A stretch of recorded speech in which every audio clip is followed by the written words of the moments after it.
वंदे मातरम।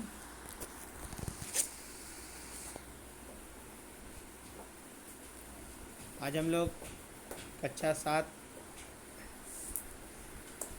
मध्ययुगीन शासन व्यवस्था और स्थापत्य को देखेंगे। आज गांव के चौक में कासम मीर का लोक डायरा था। रात के समय सभी चौक में इकट्ठे हुए। नन्हे बच्चे पहले से ही आगे की पंक्ति में बैठ गए थे।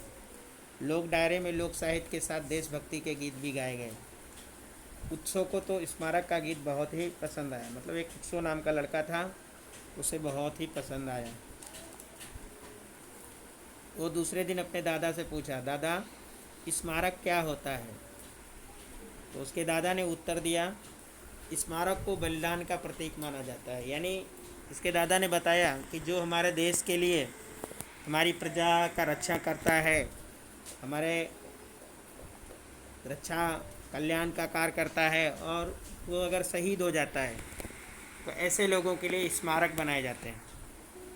त्यौहार के दिन स्मारक की पूजा करते हैं, शहीदों के वीरता के गीत गाए जाते हैं और ताकि ये उनके लिए एक प्रकार से हम थोड़ा सा काम कर सकते हैं कि हम उनके लिए गीत गाएं और इस उनको याद करने का एक तरीका है।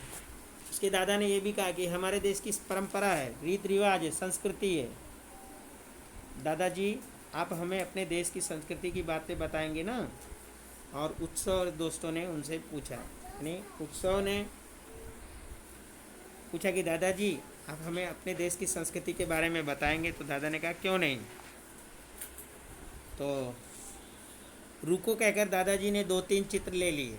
फिर बोले, देखो इन चित्रों में मंदिर दिखाई देते हैं, पत्थरों को कलात्मक आकार देकर बोलते हुए कर दिया हो ऐसा लगता है। मतलब दादा ने उसके चित्र 2 दिए और बोले कि बेटा देखो ये चित्र देखो, इन चित्रों को देखने से ऐसा लग रहा है कि अभी ये बोलने लगेंगे।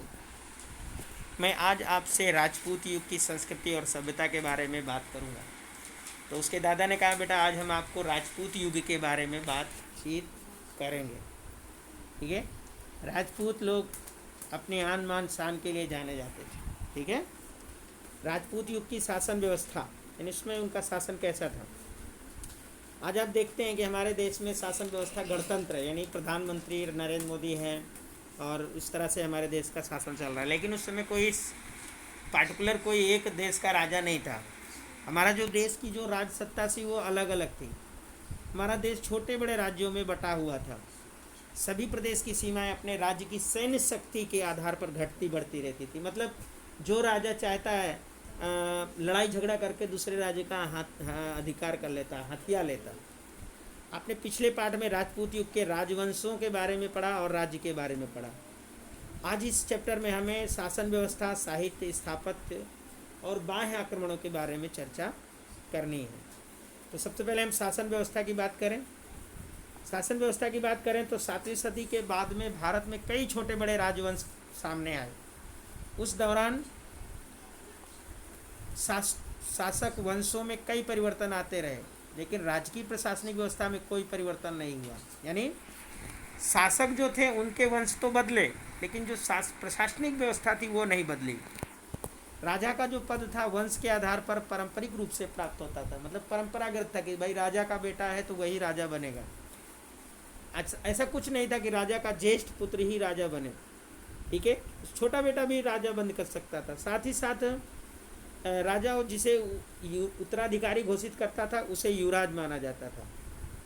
ये आगे चलकर यही राजा बनेगा, उसे हम युवराज कहते थे। लोग एवं राज दरबारी चुनाव करके या पसंद करके नियुक्त किए गए राजाओं का भी दृष्टांत देखने को मिलता है। मतलब ये नहीं है कि राजा की भी चलती थी, लोगों की भी चलती थी।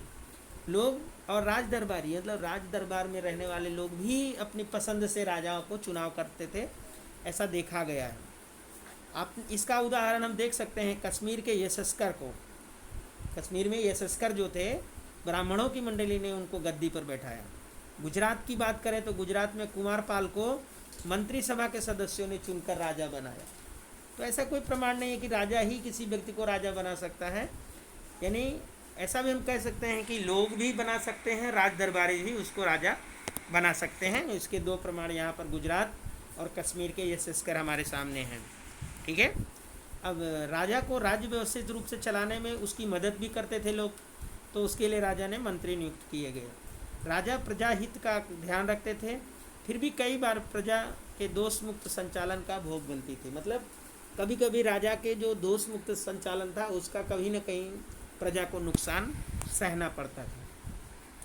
तो बच्चों, हमारे देश में किस प्रकार की शासन व्यवस्था है आज, और अंग्रेज़ों के समय हमारे देश की शासन व्यवस्था कैसी थी, पहले के समय में राज्य के मंत्री की पसंदगी कैसे होती थी, और वर्तमान समय में मंत्री की पसंदगी कैसे होती है, ये आप देखेंगे। तो पहले का उत्तर है कि हमारे देश में किस प्रकार की शासन व्यवस्था है, गणतंत्र शासन व्यवस्था है। मतलब लोगों के द्वारा जो चुनी हुई व्यवस्था होती वो है। पहले हमारे देश में राजा शासन करते, आज ऐसा नहीं है।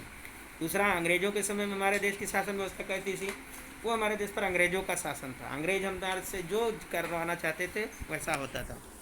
पहले के समय में राजा के मंत्री की पसंदगी क्या है, राजा ही मंत्रियों को चुनता था। लेकिन आज के ज़माने में हम लोग चुनते हैं मंत्री, हम चुनाव करते हैं, उनको वोट देते हैं और मंत्री बनाते हैं। ठीक है। अब बात करते हैं गांव की। गांव की शासन व्यवस्था कैसी थी, तो मध्यकाल के समय ग्राम संस्थाओं का बहुत महत्व था। मतलब पुराने ज़माने में ग्राम संस्थाओं का बहुत अधिक योगदान था। ग्राम शासन पंचायत के अंतर्गत आती थी, पंचायत ही उसका देखरेख करती थी, और वो पंचायत का जो मुखिया होता था उसे मुखिया या सरपंच कहते थे, और वो गांव के संरक्षण का काम, न्याय की जिम्मेदारी उसी के सिरे रहती थी। उसके द्वारा दिया गया न्याय अंतिम न्याय माना जाता था। मतलब किसी भी बातों में गांव में ग्राम सभा की ही न्याय करती थी और सजा भी करती थी। आज भी ग्राम स्तर पर ग्राम पंचायत पंच बुजुर्गों के मार्गदर्शन का सहयोग लिया जाता है। बच्चों, कहने का मतलब है कि पुराने ज़माने में जो ग्राम सभा थी उसके माध्यम से न्याय होता था। वहाँ का जो मुखिया था उसे हम सरपंच या प्रधान कहते हैं।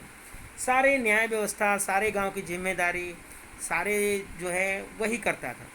और गांव में जो न्याय व्यवस्था देने की है वो 5 लोग बैठकर करते थे। गांव के कई 5 बड़े बुजुर्गों को लेकर वहाँ पे शासन व्यवस्था यानी न्याय देने का काम होता था। कोई भी गलत काम हो जाए तो गांव के 5 बुजुर्ग बैठते थे, सारे ध्यानपूर्वक उनकी समस्याओं को सुनते थे, फिर वो फैसला करते थे। ठीक है।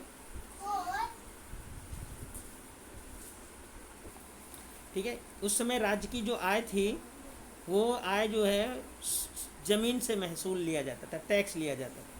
हर एक राज्य की ज़मीन महसूल वसूल करने की अलग रीति थी। मतलब हर एक जो राज्य थे उनकी अलग अलग ज़मीन महसूल करने की पद्धति अलग अलग थी। ज़्यादातर ज़मीन उत्पाद का छठा हिस्सा ज़मीन में लिया जाता था, वसूल किया जाता था। उसके बाद प्रजा पर अन्य कर भी लिए जाते थे। ठीक है।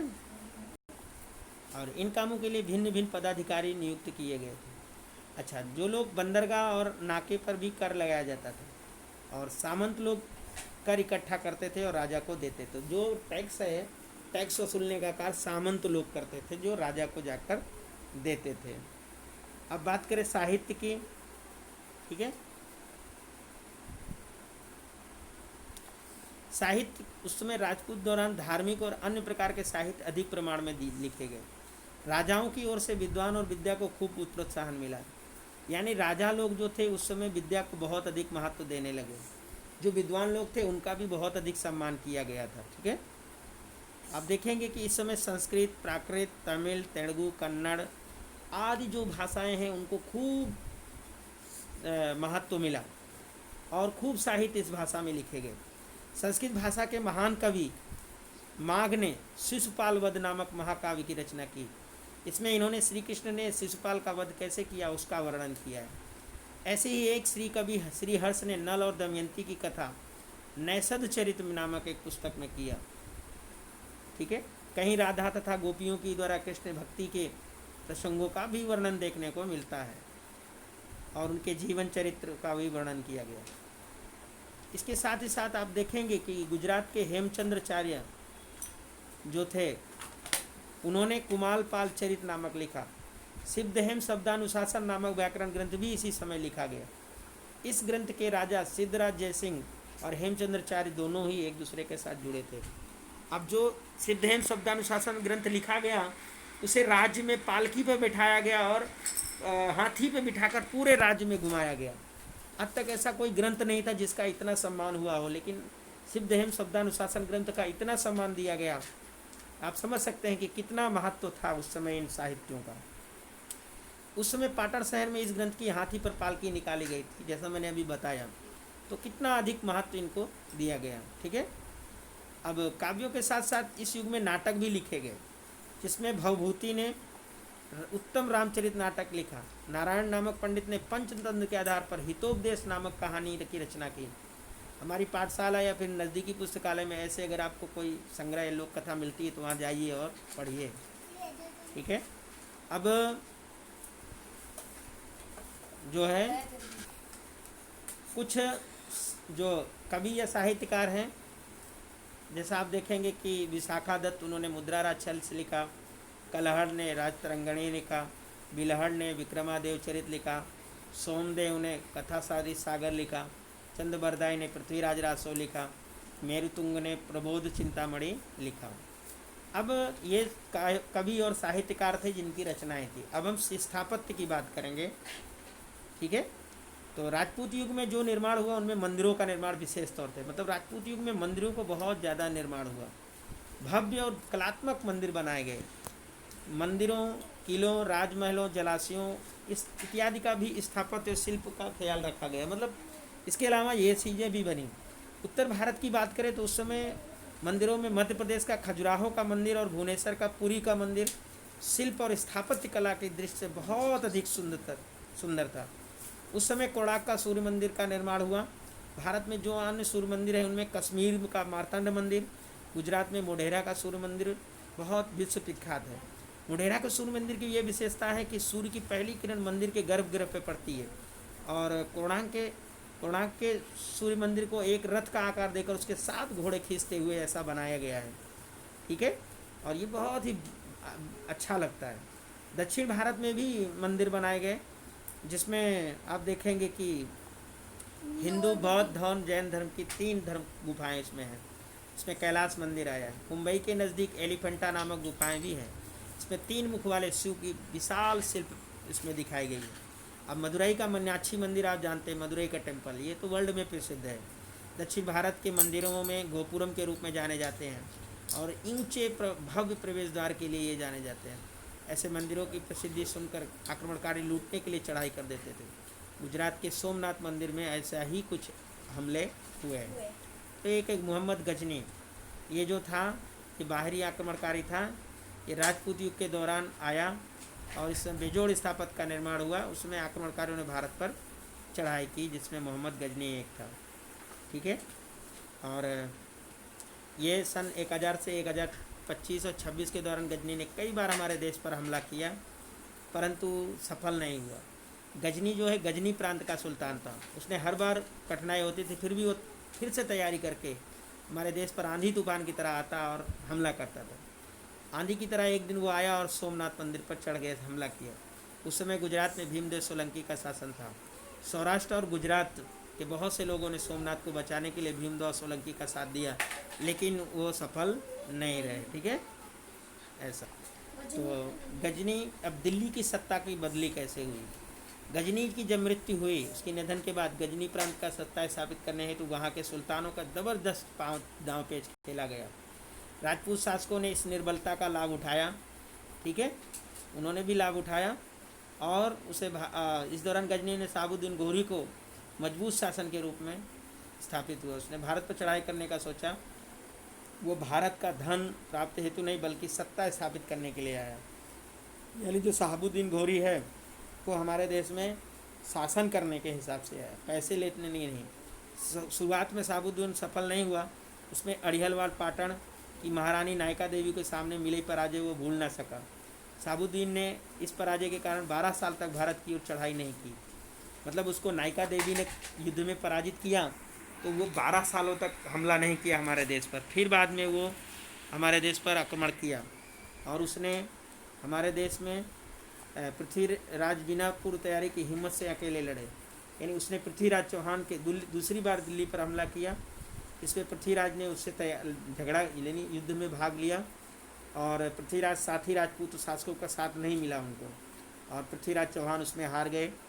तब से दिल्ली पर राजपूत शासन का अंत हुआ और शहाबुद्दीन गोरी दिल्ली की सल्तनत यानी दिल्ली की गद्दी पर बैठा। अपने राज्य की सीमा उसने धीरे धीरे बढ़ाना शुरू किया। शहाबुद्दीन गोहरी की बाद दिल्ली की गद्दी पर उसका प्रिय गुलाम कुतुबुद्दीन ऐबक आया। ये गुलाम वंश के स्थापक के रूप में जाना गया। यानी इस तरह से कह सकते हैं कि शहाबुद्दीन गोहरी ने पृथ्वीराज चौहान को हराकर दिल्ली से राजपूत युग का अंत किया। तभी से गौरी वंश आया। उसके बाद उसकी मृत्यु होने के बाद कुतुबुद्दीन ऐबक आया, जो कि उसका वफादार नौकर था, जो गुलाम था। गुलाम यानी पहले खरीदे जाते थे, लोगों को खरीद लिया जाता था, वही गुलाम है। जिस तरह से गाय भैंस बैल खरीद कर हम अपने घरों में रखते हैं, उसी तरह से पहले आदमियों को बेचा जाता था। तो जो जिसको खरीदता था वो उसका गुलाम था, जिसमें से कुतुबुद्दीन ऐबक ये जो मोहम्मद गौरी का एक गुलाम था, वो गद्दी पर मोहम्मद गौरी की मृत्यु के बाद गद्दी पर बैठा। यानी कह सकते हैं कि ये गुलाम वंश का संस्थापक बना।